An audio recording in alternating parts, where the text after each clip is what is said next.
আল্লাহ রাব্বুল আলামিন বলেছেন ওয়ামা মিন দাব্বাতিন ফিল আরদি ইল্লা আলাল্লাহি রিজকুহা।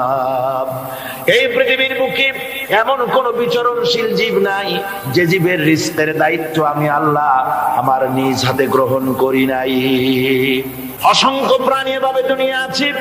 আল্লাহ রাব্বুল আলামিন বলেন যাদের কোনো সঞ্চয় নাই, যারা কোনো সঞ্চয় করে না, এ ধরনের সাপগুলি, শিয়ালগুলি, বাঘগুলি, পাখিগুলি, জলচর প্রাণী, স্থলচর প্রাণী আর অন্তরিক্ষে মহাশূন্যে উড়ে বেড়ায় যে সব প্রাণী, এ ধরনের শত সহস্র কোটি কোটি প্রাণী, তারা সকাল বেলায় খালি পেট নিয়ে বেরিয়ে যায়। খালি পেট নিয়ে সকাল বেলায় বেরিয়ে গেল, আবার সন্ধ্যায় যখন বাসায় ফেরে সমস্ত প্রাণীগুলির পেট আল্লাহ রাব্বুল আলামিন ভরে দেন।